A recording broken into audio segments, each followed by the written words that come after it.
उनका जो जीवन था कुरान में उनके बारे में कहा गया कि इन्ना अरसलना का रहमतुल लिल आलमीन।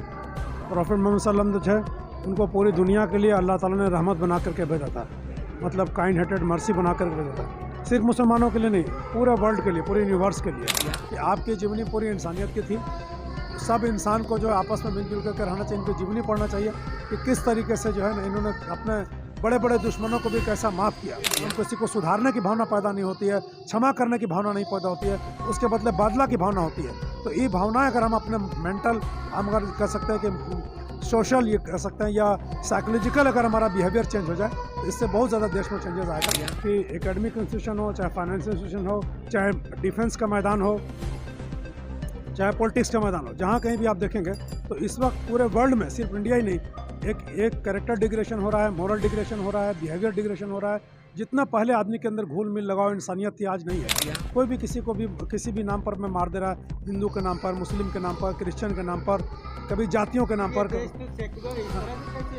तो ये हमारा इसीलिए कि ओवरऑल जो है ना, कह सकते हैं कि कुछ मीडिया का इम्पैक्ट है, कुछ ऐसे असामाजिक तत्वों ने कुछ ऐसी चीज़ें फैला दी हैं जिससे हमारे देश का जो मोहब्बत था, जो प्रेम था, वो कहीं ना कहीं डिटैच हो रहा है। उसमें जो लगाव था उसमें दूरियां पैदा हो रही है। एक ही वर्ल्ड में ऐसी पर्सनालिटी है जिसकी जीवनी में अगर पढ़ा जाए तो पूरे वर्ल्ड के लिए, पूरे यूनिवर्स के लिए था, और पूरे यूनिवर्स के लिए ब्रदरहुड का एक एटमॉस्फेयर पैदा हो सकता है, पूरे वर्ल्ड यूनाइट हो सकता है। और इसके इनके जीवनी जितना भी पढ़ेंगे तो एक इंसान के लिए, इंसान के अंदर मोहब्बत पैदा होगी। नबी पाक की सीरत सारी दुनिया के इंसानों के लिए मार्गदर्शक है।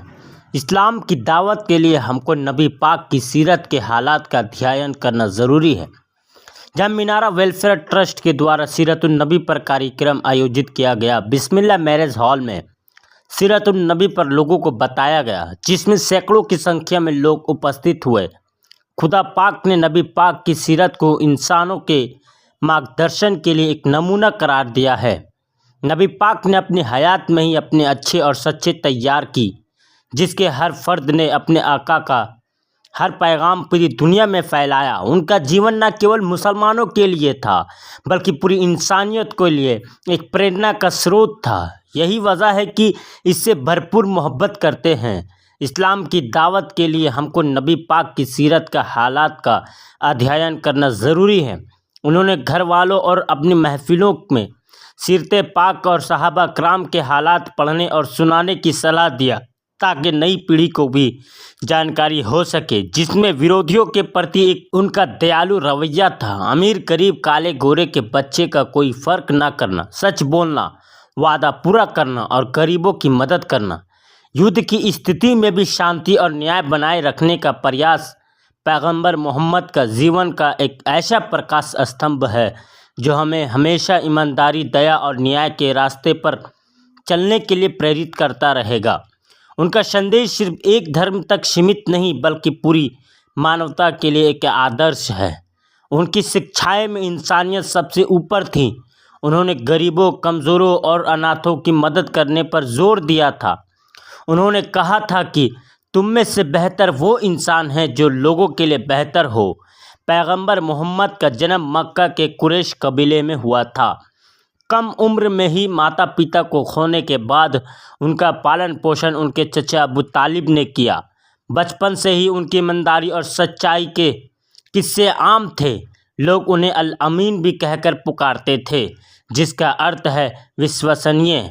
40 साल की उम्र में उन्हें अल्लाह की ओर से नबूवत मिली और उन्होंने इस्लाम का प्रचार भी शुरू किया था।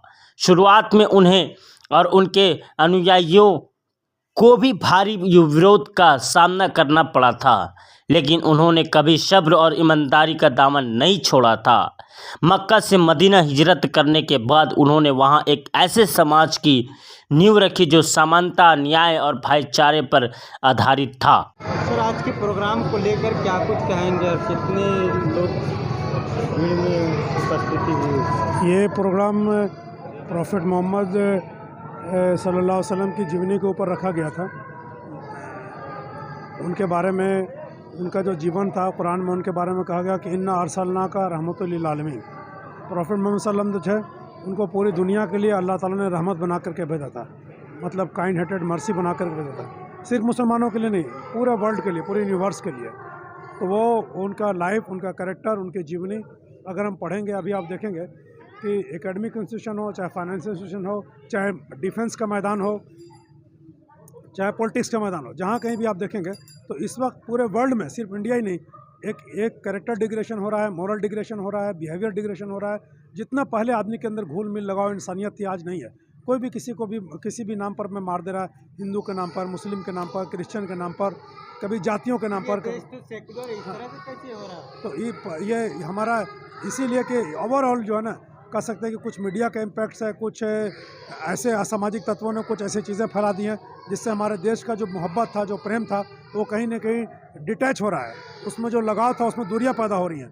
तो अब हम लोग चाहते हैं कि एक ही वर्ल्ड में ऐसी पर्सनालिटी है जिसकी जीवनी में अगर पढ़ा जाए तो पूरे वर्ल्ड के लिए, पूरे यूनिवर्स के लिए था, और पूरे यूनिवर्स के लिए ब्रदरहुड का एक एटमॉस्फेयर पैदा हो सकता है, पूरे वर्ल्ड यूनाइट हो सकता है। और इसके इनके जीवनी जितना भी पढ़ेंगे तो एक इंसान के लिए, इंसान के अंदर मोहब्बत पैदा होगी, क्योंकि सभी इंसान एक ही माता पिता के संतान थे। तो एक ब्रदरहुड की फीलिंग आएगी, एक ह्यूमैनिटी का फीलिंग आएगा, मानवता का फीलिंग आएगा, और इससे राष्ट्र, देश, समाज सबका कल्याण होगा। इसलिए इनके जीवनी को पढ़ना, इनके लिए लोगों को इन्वाइट करना, और बहुत ही इस वक्त की समय का सबसे बड़ा डिमांड है। आज के हालात में मुआशरे को सीरतुन नबी के ऊपर जो आपने प्रोग्राम रखा था, लोगों को क्या संदेश देना चाह रहे हैं? इसमें हम यही संदेश देना चाह रहे हैं कि आपकी जीवनी पूरी इंसानियत की थी। सब इंसान को जो है आपस में मिलजुल कर रहना चाहिए, इनकी जीवनी पढ़ना चाहिए कि किस तरीके से जो है ना इन्होंने अपने बड़े बड़े दुश्मनों को भी कैसा माफ़ किया। इस वक्त इंटॉलरेंस के कारण से भी छोटा छोटा गलतियों से हम मतलब विलिप्त हो जाते हैं, मतलब दुखित हो जाते हैं, और फ़ौरन बदला की भावना होती है। जब हम किसी को सुधारने की भावना पैदा नहीं होती है, क्षमा करने की भावना नहीं पैदा होती है, उसके बदले बदला की भावना होती है। तो ये भावनाएं अगर हम अपने मेंटल, हम अगर कह सकते हैं कि सोशल, ये कह सकते हैं, या साइकोलॉजिकल अगर हमारा बिहेवियर चेंज हो जाए तो इससे बहुत ज़्यादा देश में चेंजेस आएगा। और इसकी तरफ इस वक्त बच्चों का भी बहुत, मैंने इसको प्रोत्साहित करना चाहिए, मोटिवेट करना चाहिए इसको। देश में एक सबसे बड़ा मुद्दा अभी जो चर्चा हो रहा है, I love prophet Muhammad Mustafa सल्लल्लाहु अलैहि वसल्लम के ऊपर कानपुर में लोगों को हिरासत में जेल में डाला गया, इस पर आपकी क्या प्रतिक्रिया? देखिए, हमारी प्रतिक्रिया है कि हमारा तो अभी भी ऐसा विश्वास है कि सिर्फ कोई ने कहा कि अल्लाह प्रॉफेट मोहम्मद सल्लल्लाहु अलैहि वसल्लम इसके कारण जेल में डाल दिया गया होगा, ऐसा नहीं है। बल्कि हमको न्यूज़ को जो हम एनालिसिस किया तो उसमें ये पता चला कि कुछ झंडा और रैली लगाने के लिए दो कम्युनिटी के बीच कन्फ्लिक्ट हुआ, तो पुलिस ने उसको नॉर्मल कूल डाउन करने के लिए उसको कुछ लोगों को दोनों तरफ से अरेस्ट किया, और एक के लोगों ने इस तरह का फैला दिया। तो ये भी उतना सही सूचना नहीं है। जिस तरीके से आदमी को सच्चाई, प्रॉफेट मुस्लिम की जीवनी का सबसे बड़ा था कि आप सत्य के साथ रहिए, ना आप बिरादरी के साथ नहीं रहिए, कम्युनिटी के साथ नहीं रहिए, आप सच्चाई के साथ रहिए। जो सच्चाई के साथ है वही ईश्वर के साथ है। तो हम भी कोशिश कर रहे हैं कि हमने कम्युनिटी फेवर का भावना ना पैदा करने के लिए ह्यूमैनिटी, मानवता के लिए अपनी भावना, जो सच है उसको सच कहें, चाहे वो हमारे विरुद्ध क्यों ना हो। अगर हमारे विरुद्ध भी सच है, गलती हुआ है, तो अपना गलती एडमिट करके माफ़ी मांगे, इसमें कोई बुरी बात नहीं है ना। इतनी इंसानियत तो दिल में होना चाहिए सबको।